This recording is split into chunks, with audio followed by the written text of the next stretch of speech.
Thank you for joining us. I'm Jared Kelly, here with 12-term Congressman, 3-time presidential candidate Ron Paul, with an urgent warning he's sharing exclusively right here for all Americans who are watching this, regardless of political party.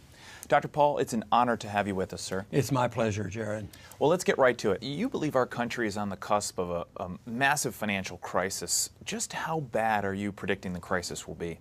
I think it's going to be very bad. I think it'll probably be worse than our Great Depression. I think it's going to be worse than the crisis that we had in 2008 and 2009. And I'm going to talk very specifically about the steps you should take to protect yourself. In short, I believe we as a nation are on the brink of a massive financial crisis, infinitely worse than the crisis of 2008. And that's because it won't be a banking and mortgage problem, but a full-blown currency crisis, the likes of which we've never experienced in this country. The savings of millions of people could be wiped out overnight. The stock market could crash by 50% or more. The way of life we've enjoyed as Americans for 50 years could come to an end. It's not a question of if this will happen, but when. So why now? Why are you speaking out about this prediction today? I'll tell you why, because most Americans don't have a clue about what's going on. Most people have no idea that in the past 6 years, we've created $4 trillion of new money out of thin air. At the same time, since 2006, we've doubled our national debt. I've said hundreds of times throughout my career in the House, prosperity cannot be created out of thin air by a central bank. The people running our country today are living in a fantasy world. And if you're not careful, you and millions of other everyday Americans will pay the price. So, Dr. Paul, what do you think will be the biggest impact of this crisis?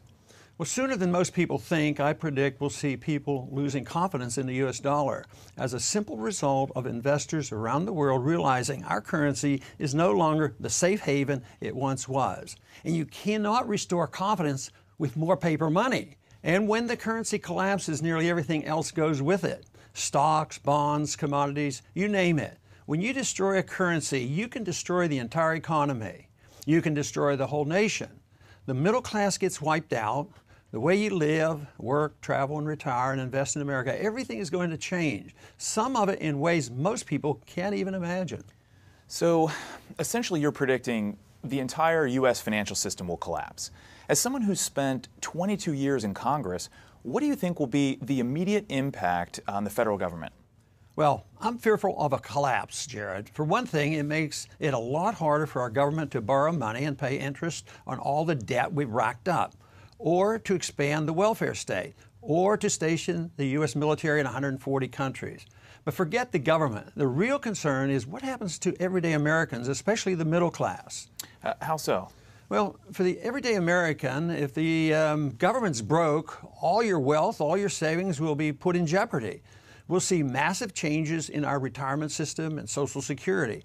I wouldn't be surprised at all to see the government take over people's 401ks and IRAs. Why is that? Because doing that would essentially force people to buy worthless government bonds, whereas investors in the free market wouldn't touch them. In fact, I think we're likely to see huge tax increases and even a wealth tax, a fee on all your savings and valuable assets. Can you explain further about what you mean by a wealth tax? Absolutely. Anything is possible. It's only going to get worse. When this currency crisis hits, the government's #1 priority will be to control the existing supply of capital.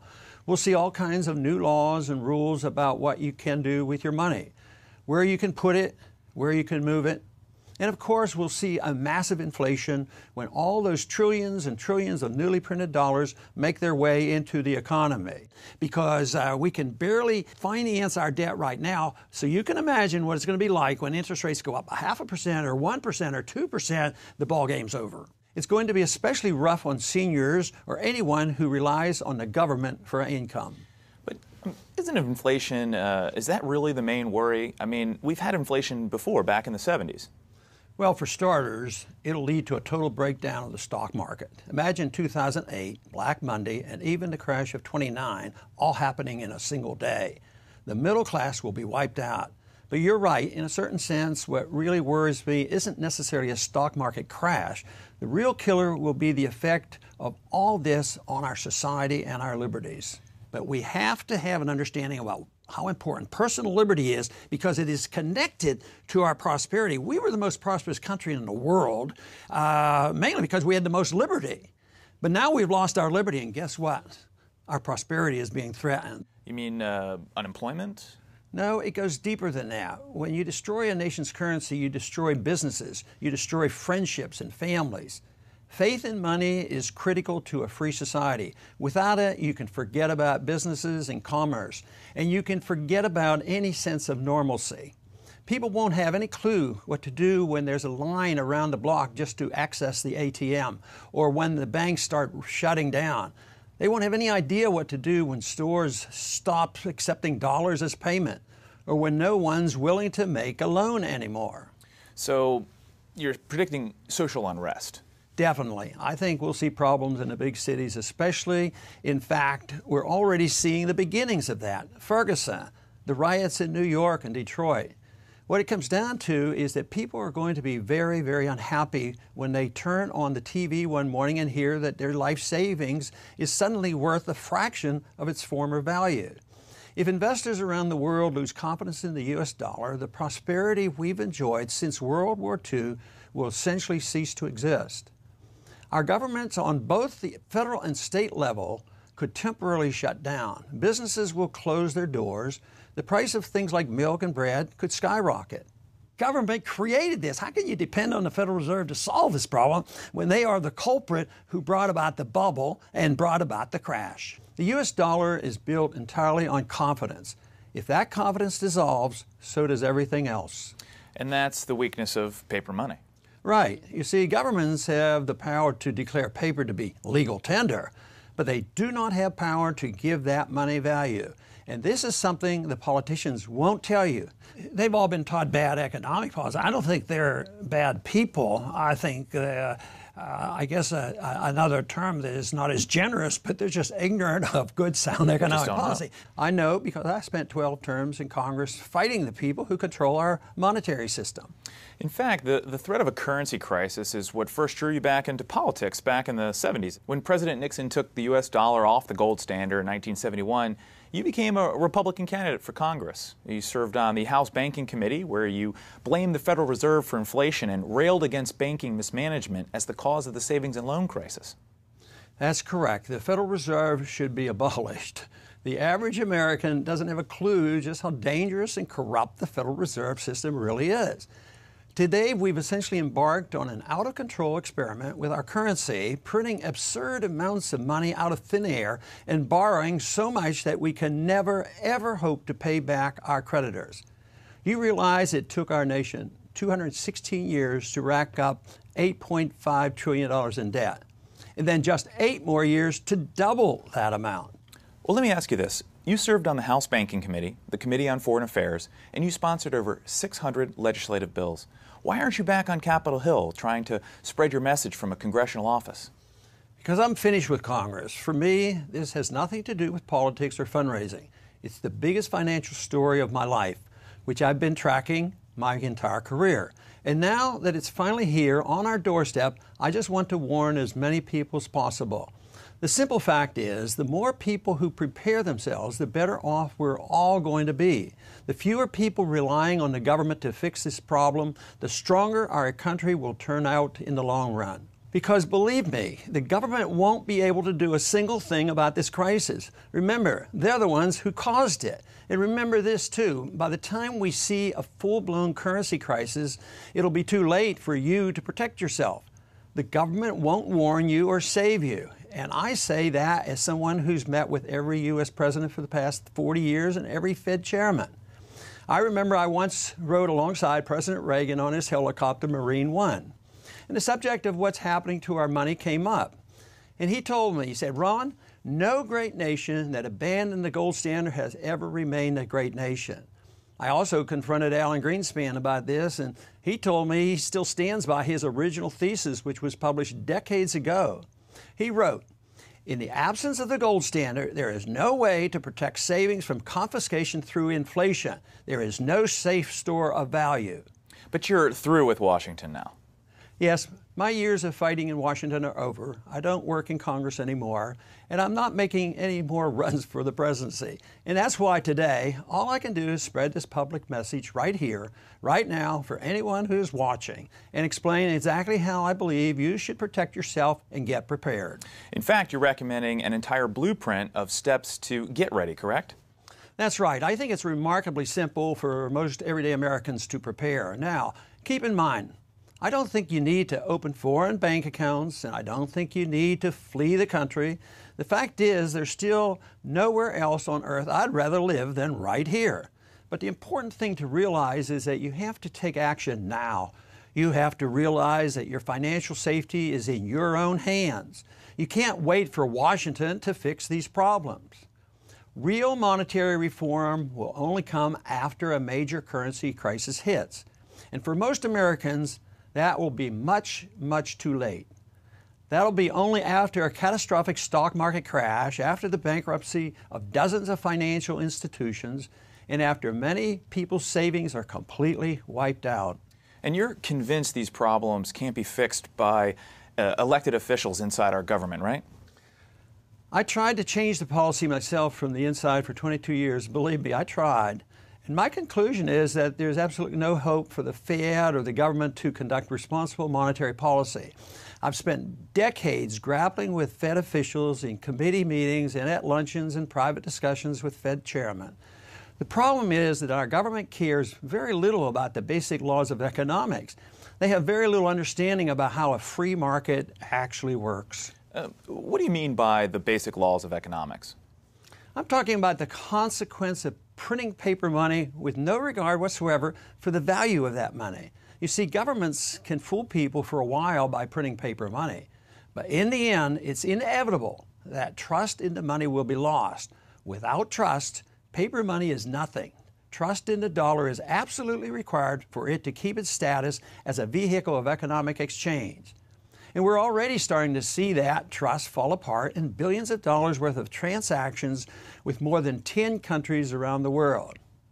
For example, China is also beginning to trade directly with Germany, Brazil, Russia, Australia, Chile, India, and South Korea, all outside the U.S. dollar.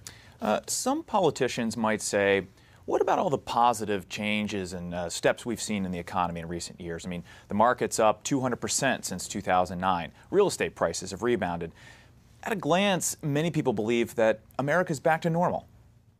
Don't believe it. The problem is, these politicians typically look in the wrong places for evidence. The Consumer Price Index, for example. You can't rely on a report like that because the numbers simply aren't believable. Whatever you might think about the market and economy, whatever political party you affiliate with, you can't afford to ignore the possibility that things are not back to normal in America right now. But now what's going on in the world is the West is selling gold. The gold is leaving the United States and other places in Europe and going east. After all, can things really be normal when roughly 75% of Americans have been living paycheck to paycheck? Can things really be back to normal in America when the number of people on food stamps has doubled since 2008 and when half of all children born today will be on food stamps at some point in their life? Or when the too big to fail banks that got bailed out in 2008 are now 37% larger than they were back then? Can things really be normal when our country's money supply has increased by 400% since 2006, all just printed out of thin air? It's like something out of Weimar Germany or the last 20 years in Zimbabwe. Do you have an exact date when you believe this crisis is going to hit? No, no one can tell you exactly when this new crisis is coming. Not me, not anyone else. The point is simply that what's going on today certainly isn't normal. And it's guaranteed to end in disaster. People are going to lose a lot of money. They aren't going to understand exactly how it happened, but they're going to be angry, and they'll act on that anger in very predictable ways. So you believe the bull market that we've experienced in recent years is all just smoke and mirrors by the Fed? And most of the government reports that we listen to are misleading? Yes. What's inflating the world's equity markets today is the intentional and foolish behavior of our political leaders and central bankers. And when these people make mistakes, they're big mistakes. They're not the little mistakes civil society and private markets can fix.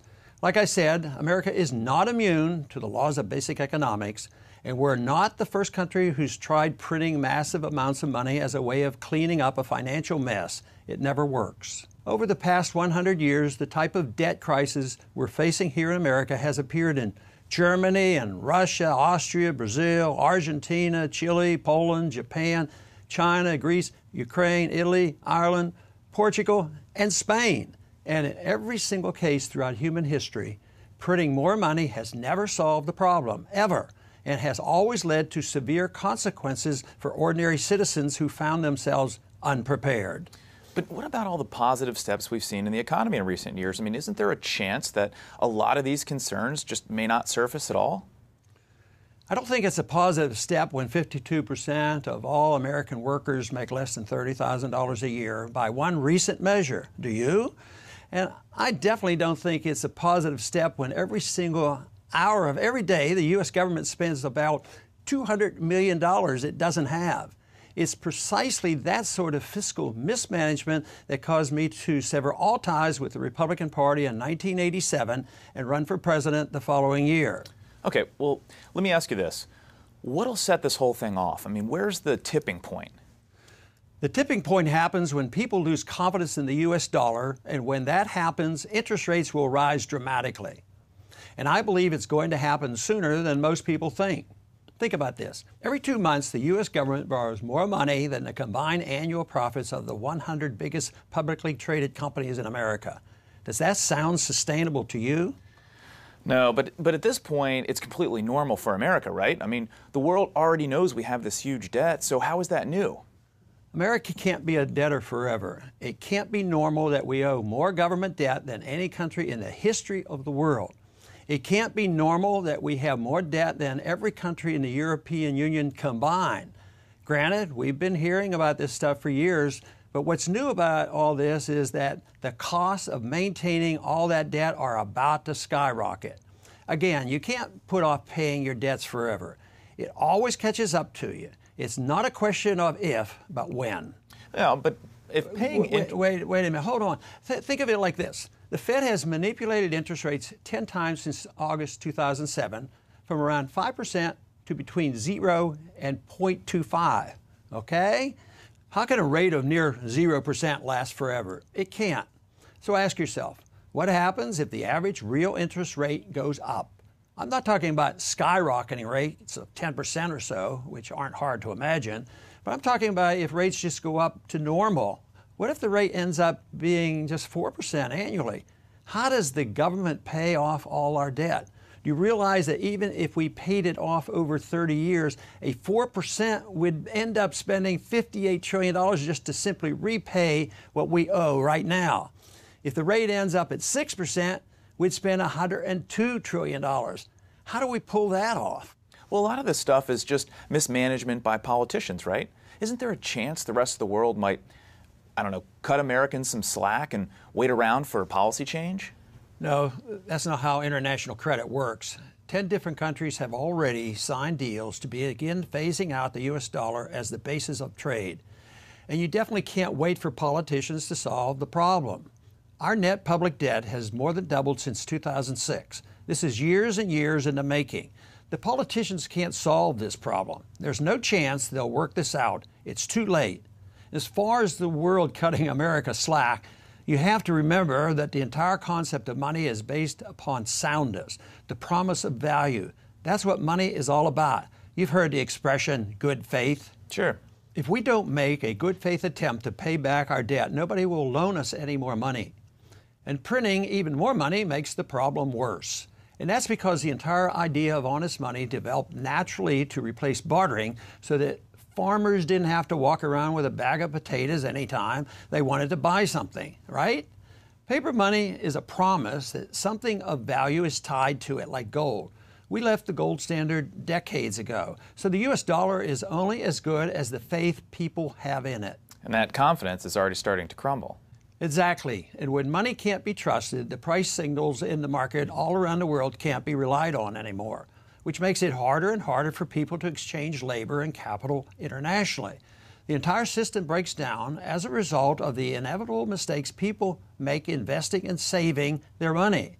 The scary thing is that many people in America, including many politicians in Washington, don't understand this because the U.S. dollar has dominated the financial world for more than 50 years. Okay, so to summarize, you believe all the trillions of dollars of new money being printed by the government will cause a massive devaluation of the dollar on a scale that we've never seen before. People could lose a bulk of their savings in a matter of hours, and most people will be completely surprised. For some people, the only warning you're going to get is me sitting here right now and talking to you. You won't hear about this on the news until it's already happened. And the government won't say a word. It would cause a panic. And yes, the crisis could arrive literally overnight, as it did in Great Britain in the 1970s. We're already seeing the warning signs. The Fed itself has announced that since 2003, the exchange value of the U.S. dollar has plummeted by as much as 20%. The IMF has proposed an entirely new world reserve currency system.